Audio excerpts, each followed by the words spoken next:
Joy Raza.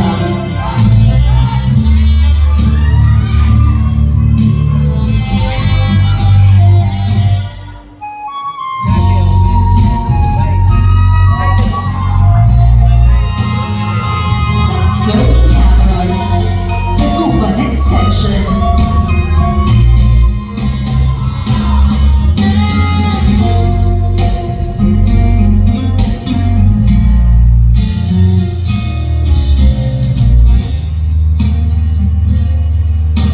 Designer, Robbie Pogoy.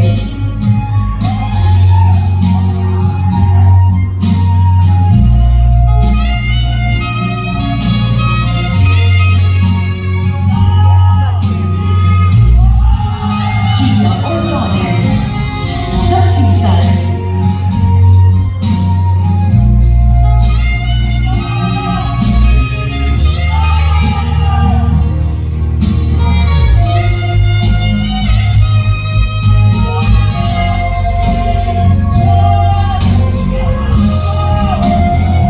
Designer, J-Wash and JD's Collection.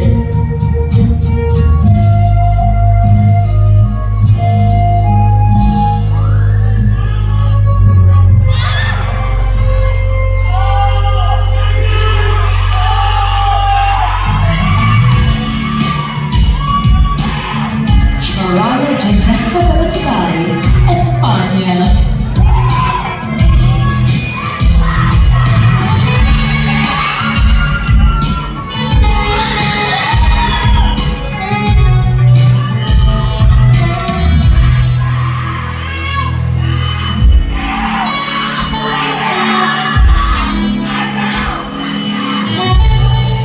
Designer, Mark Anthony Pagsilingan.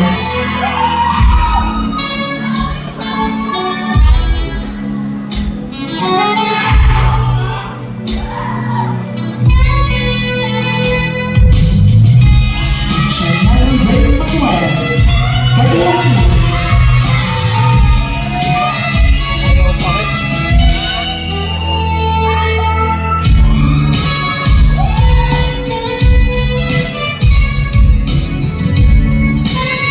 Designer, Patrick Rodriguez.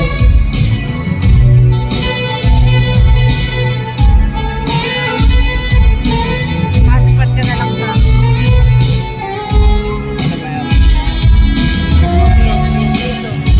Juliela Ann Saluta, Intramuros.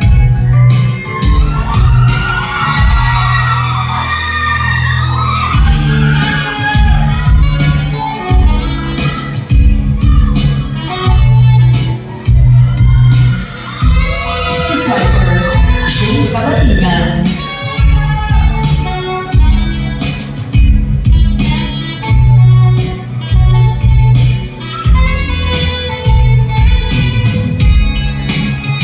Emoji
Designer, Lupi Pangilinan.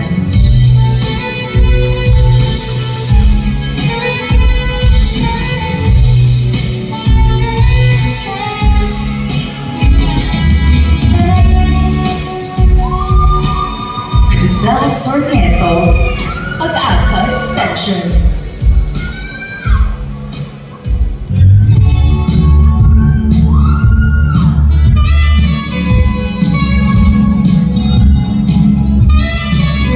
Designer, Pat Calabino.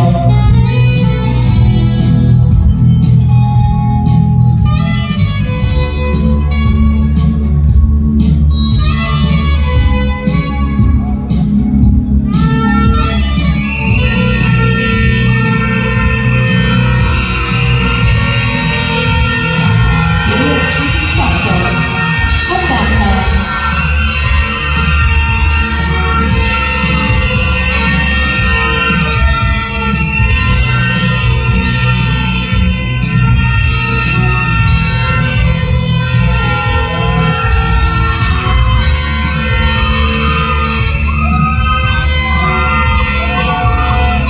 Designer, John Hubert Capito.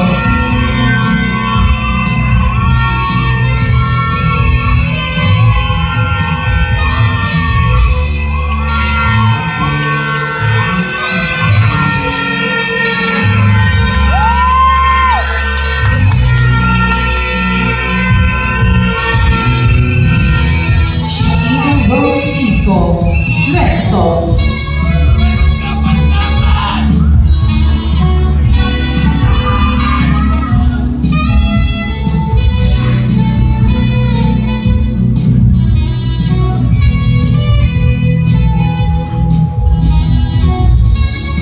Designer, Mark Gia Pitula.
part of the competition. You know what?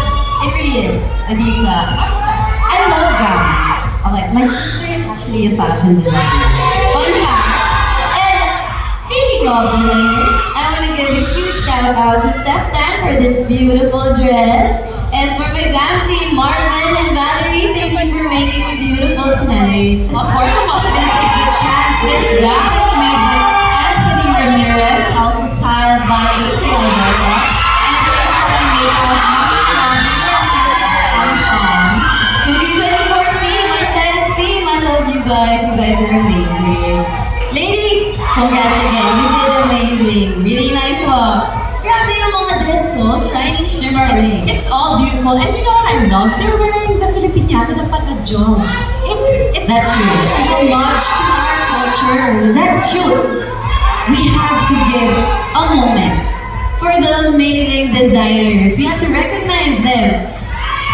Of course, you know, this creation wouldn't be possible without the hardworking designers That's true. and stylists that help the ladies create this creation. And tell their story tonight. Oh, it's ready. Now the results are there because now it's time to recognize those who have continued to stand out throughout the competition. Ladies and gentlemen, we now present the second set of special awards. Starting off with Miss Manila GB 2026. Are you guys ready? Let me hear your cheers. Hindi pa natin sila ready. From Right. 1 to 1. No, this is the second set of special awards. It is. I won't announce this pag di kayo nag-cheers. One more, guys. Let me hear your cheers. Okay, I love the energy. Miss Manila GB 2026 is Singalon. Congratulations, Nina Isabel Parado. The winner will receive 30,000 pesos worth of jewelry products.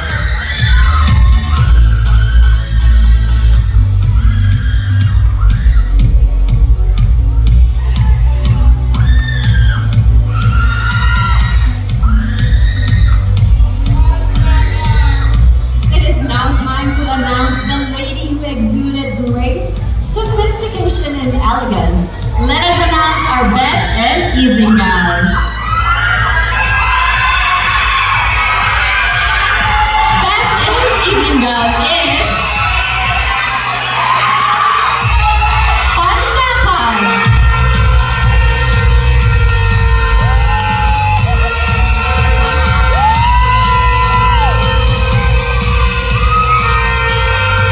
The winner will receive 10,000 pesos in cash from Father Team Alvarez.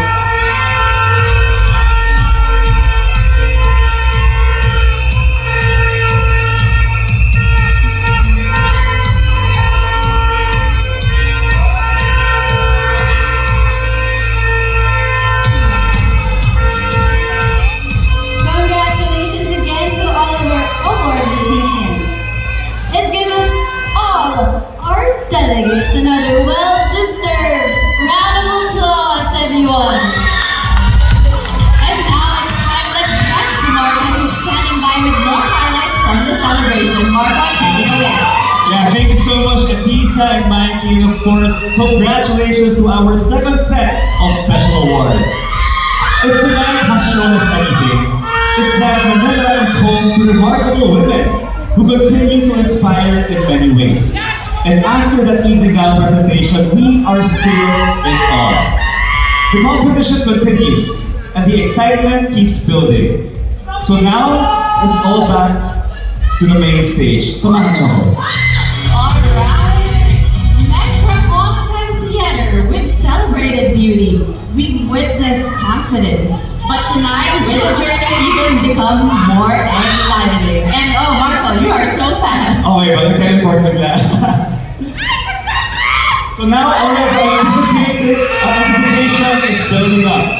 10 ladies will move one step closer to becoming the next Miss Manila. The scores have been tabulated. The judges have made their decisions. And the moment that we have all been waiting for has finally arrived. Ladies and gentlemen, let us now reveal our top 10 semi-finalists.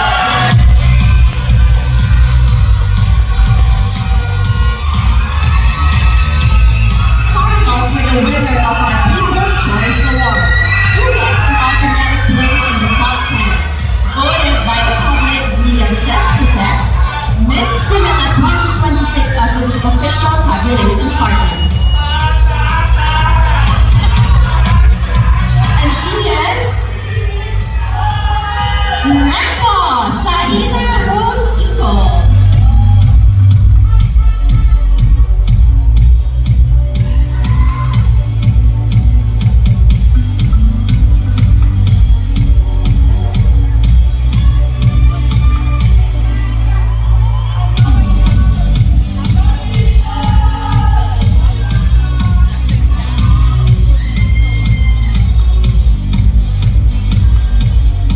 Take your spot in the top 10. Santa Ana, Danica Mojica.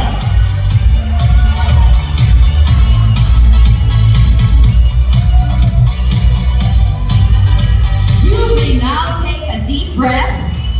Pablo Ocampo, Lihan Mulbelo.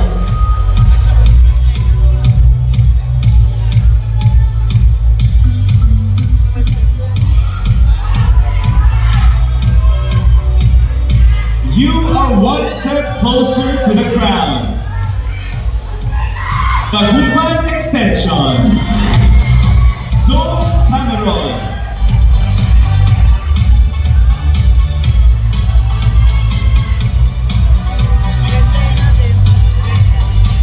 Our fifth spot belongs to Pandakan Willie Santos.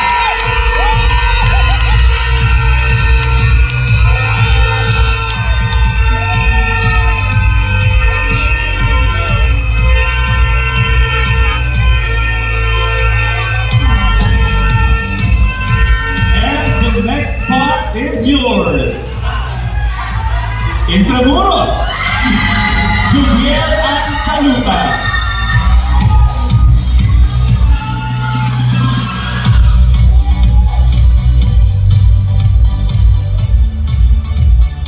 A well-deserved place in the semifinals. Moraita Jamaica Reyes.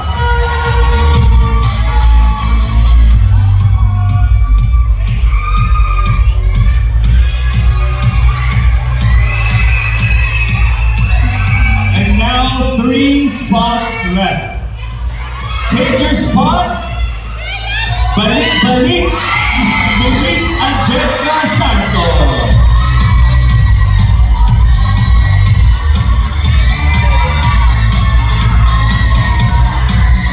Your Miss Manila dream continues. Santa Cruz, Nikki Angela Barcela.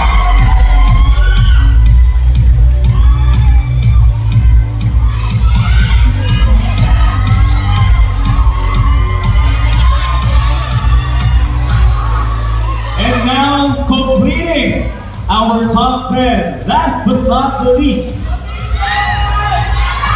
Singano, Ina Isabel Manado.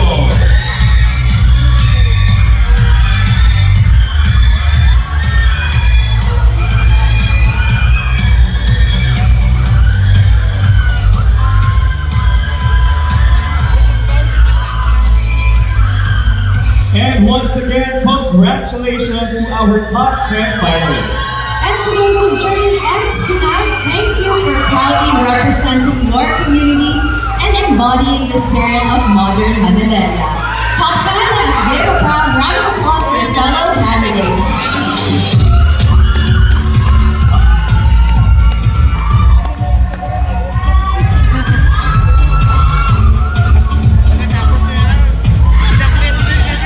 Ladies, your next challenge will test not only your confidence, but also your wisdom, authenticity, and ability to inspire.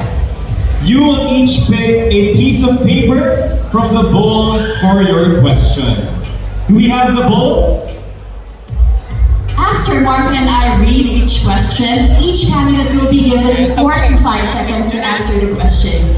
And when you hear this sound, it means your time is up. Alright, so delegates, are you ready? It is time for the question and answer portion. So let's start with Recto.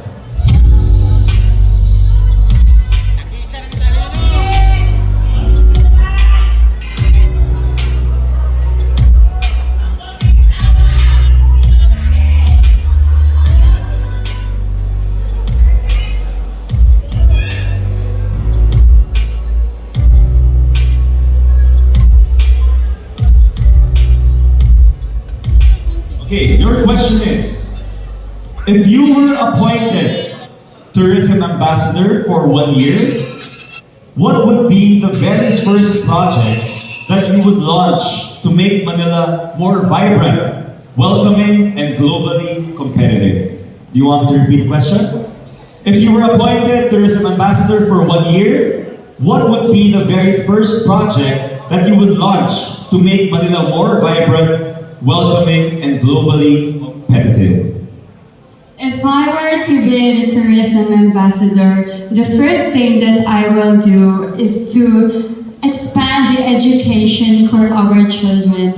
Because I believe our children is the future and they are the people of tomorrow and they are our destination.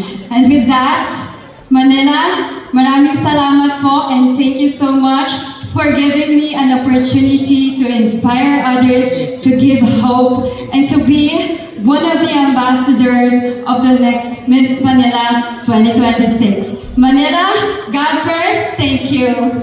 Alright, thank you so much, Recto. Next up, may we please call on Santa Ana.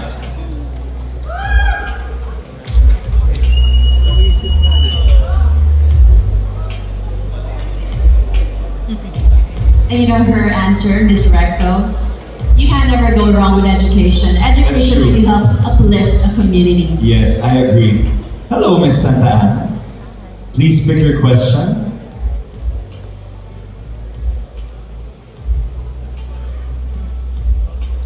Your question is, Manila is home to centuries-old landmarks and fast-rising developments. What should never change about Manila, even as it continues to grow? Let me repeat. Manila is home to centuries-old landmarks and fast-rising developments. What should never change about Manila, even as it continues to grow? We all know that the world is fast changing. And right now, we have each one of us a responsibility to make Manila and our country great again. And I do believe that each responsibility that we have is to make our heritage alive again through the people, through our culture, through our differences. And I know that it must be better if we are more inclusive to our deaf community, to different ages, because in that way we can be better, comfortable, and comfortable place to live in. Thank you. Alright, very well said, Santa Ana. Thank you so much. Next up is Pablo Ocampo. Pablo Ocampo. Lahat sila magagaling sumagot, ha? Ito plastic. Heritage. True. This is prime example, Metropolitan Yes. Theater of preserving the heritage of Manila. Yes. Hello, Miss Pablo Ocampo.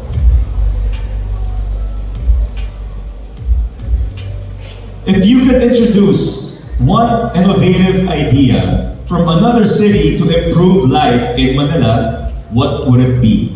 And how would it benefit both residents and businesses? Once again, if you could introduce one innovative idea from another city to improve life in Manila, what would it be?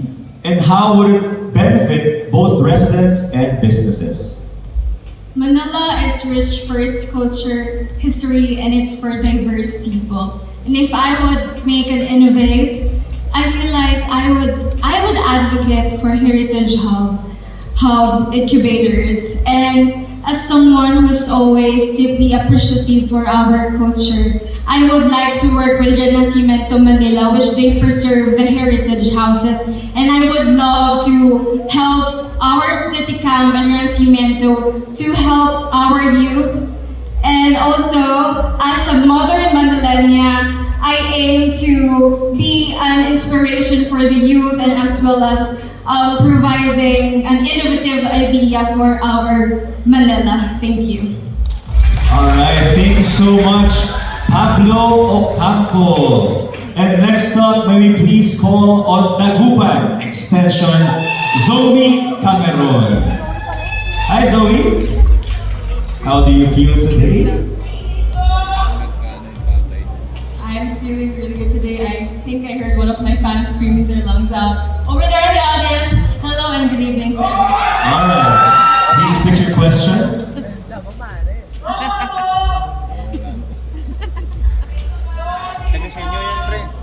Okay. Atisa, this is your question. Are you ready?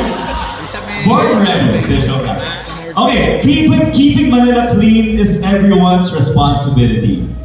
Beyond government programs, what simple habit do you believe every Manileño should adopt to create lasting change? Once again, keeping Manila clean is everyone's responsibility. Beyond government programs, what simple habit do you believe every Manileño should adopt to create lasting change? I believe the simple habit that every Manileño should adopt is that we should instill in our mindset the spirit of Manila, my Manila, civic pride. Because Manila is not just a place that we live in, it's a place that we need to protect. Simple acts such as conserving water, planting trees, or even proper waste segregation can make a huge difference. If you want to impact globally, it starts globally. And together, it's not just my Manila, nor Manila, but our Manila. Together, we can build a greener, brighter future for Manila for the future generations. Thank you. Very well said. Thank you so much. Sa madaling salita, play go. Clean as you go, diba? Alright, so next up, we have Pandaan. Beatrice Santos. Hello, Miss Beatrice. Please pick your question.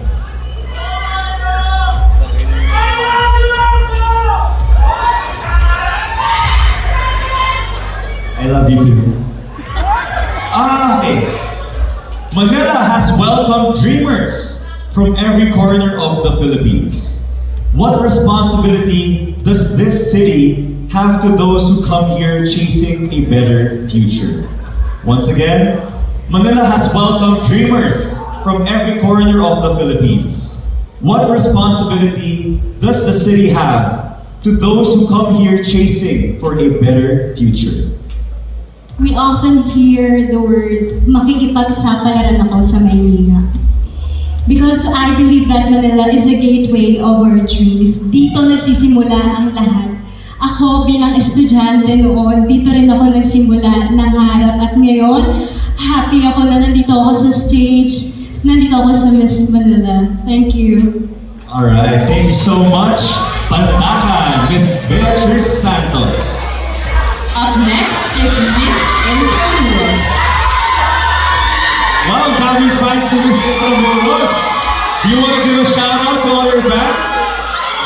Shout out to my popular friends and everyone cheering for me. I'm very, very grateful, Marco, that I'm here and that I have the support of many people. Yes, you are very well loved. So now, are you ready for your question? Please pick. Okay.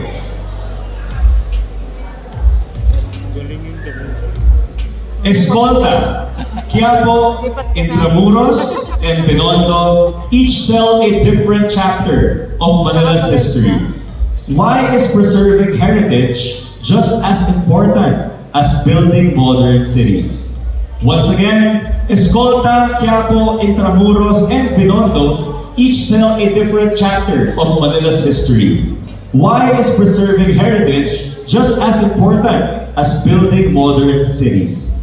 You know, when I talk about Manila to other people, I don't just talk about the beautiful cities, the heritage sites, and the cultural districts that we have, but I talk about the stories behind Manila. Because I do believe that Manila has been through a lot time and time again, and it shows that we can stand tall no matter what. And I do believe that we must invest in preserving our structures, but we must also preserve our stories. Because I do believe that it is not just my Manila, it's your Manila and our Manila. Thank you. I love that answer.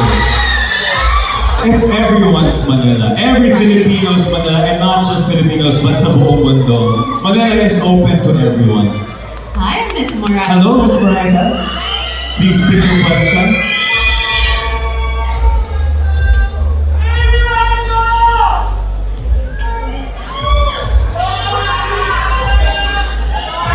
If you could bring one friend to only one place in Manila to make them fall in love with the city, where would you take them and why?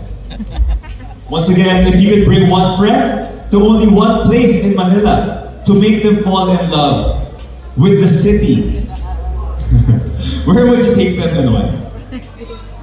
You know what? Once I was able to study here in Manila, I immediately fell in love with it. I got to see how we have traversed, how we have survived different times. We have been colonized for multiple years over the past. However, we have withstood all those adversities. And that place that I would definitely love to showcase would have to be Intramuros. Primarily because it really depicts how much we have progressed and also showcases our past, our future, and that is something that we should also protect continually. Thank you. Alright, very well said. Thank you so much, Ms. Miranda. Of course, let's move on to Balik Balik. All of our candidates answer the questions very well. Please pick your question. Everyone has wonderful questions. It will be hard for the judges to score this. Okay. Tourism today is driven by social media. How can Manila encourage visitors to look beyond viral destinations and discover the city's deeper stories? Once again, tourism today is driven by social media. How can Manila encourage visitors to look beyond viral destinations and discover the city's deeper stories? Indeed, tourism is a vital part in our society. And of course, this is something that we should all protect. And in order to protect and encourage other people to visit the less locally known spots here in Manila, I believe we should leverage the use of social media. As a social media content creator and events host myself, I believe it is our duty to always make sure that we appreciate the values and the cultures and the stories behind our Manila. Because every street has a community and every community has a story that is worth sharing. Thank you. Alright, thank you so much, Miss Balik Balik. Now it's your time to answer the questions. Santi Cruz. Alright, last two contestants, please pick your question.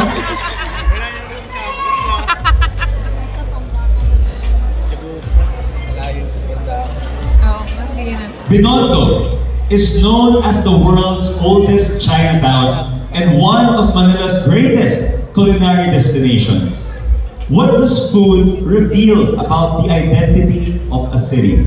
Once again, Binondo is known as the world's oldest Chinatown and one of Manila's greatest culinary destinations.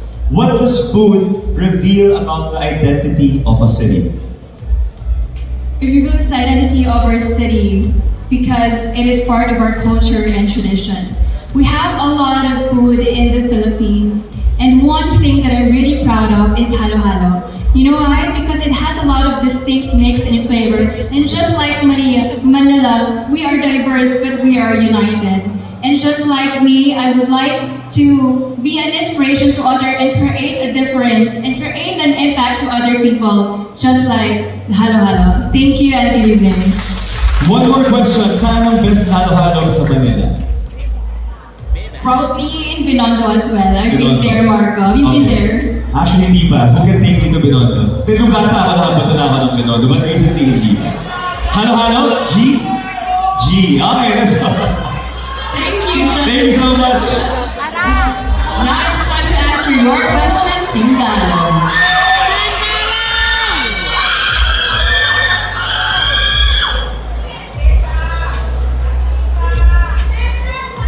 Sige, kung muna magbasa.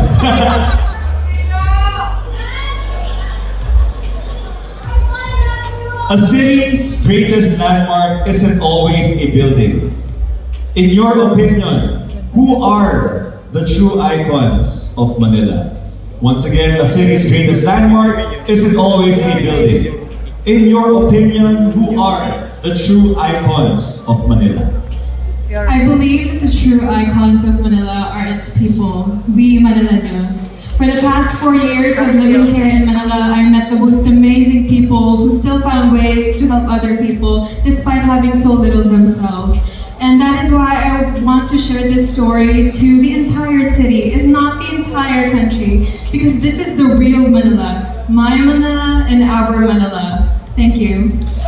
Alright, thank you so much, Singano! And there we have it, ladies and gentlemen. Let's do it once again for our top 10 semi-finalists. Wait, top 5 pa eh. Shown us Top not 5. only beauty and confidence, but also their intelligence, their heart, and their purpose. And of course, while the judges deliberate on one of the most important decisions of the evening, let's head backstage where Mikey is. So Mikey, how is the energy back there? Oh my gosh, Marco and Atisa! I'm telling you, the tension here backstage is just as intense there. Oh, I'm here right now with one of our top 10 semi-finalists, Miss Pablo Campo. After that very intense Q&A, how are you feeling? Actually, so grateful because I'm part of the top 10. Which, I got nervous, and after that, it was a great experience.